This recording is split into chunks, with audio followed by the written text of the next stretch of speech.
प्रतिबिंब जनमानसांचे। नगर शहरात हिंदुत्वासाठी लढणारा खरा योद्धा कोण? सुरेश चव्हाणके यांनी अनिल भैयांच्या कार्याला दिला दणदणीत मानाचा मुजरा, शिवालयात घोषणांचा कडकडाट। अहिल्यानगर शहरात 19 एप्रिल रोजी हिंदुत्वाच्या जाज्वल्य विचारांची पुन्हा एकदा प्रखर गर्जना ऐकू आली।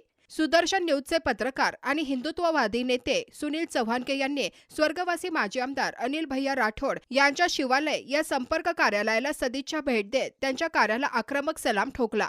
विराट हिंदू संमेलनाच्या पार्श्वभूमीवर शहरात आलेल्या चव्हाणके यांनी अनिल भैयांच्या प्रतिमेचे पूजन करत त्यांच्या हिंदुत्ववादी लढ्याच्या आठवणींना उजाळा दिला।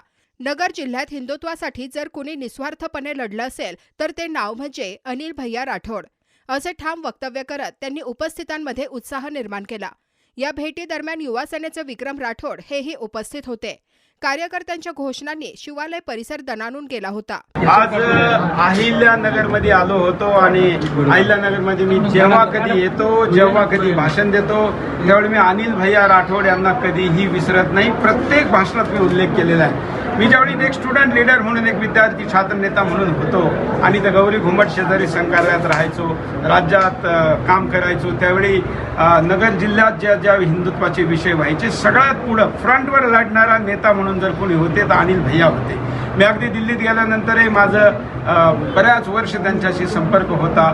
त्यावेळी तर हा छोटा होता परंतु मी आज नगरमध्ये आलो आणि त्या नेता सुभाष चौकामध्ये कार्यक्रम होता जिथं सगळ्यात जास्त अनिल भैयांची भाषणं आणि सभा झाल्या असतील आणि म्हणून मी यायचं ठरवलं, आलो आणि आज मूर्तीला येऊन इथं आदरांजली श्रद्धांजली वाहिली। मी त्यांच्या परिवाराला शुभेच्छा देतो आणि हिंदुत्वाचं काम त्यांचा मुलगा पुढं करीत आहेच, त्याला आपण सगळ्यांनी साथ द्यावी। माझी पण साथ आहे, आशीर्वाद आहे, लढा हम आपके साथ है। अहिल्यानगर शहरातील महत्त्वपूर्ण अपडेट जाणून घेण्यासाठी नगर न्यूज 24 या यूट्यूब चॅनलला सबस्क्राईब करा।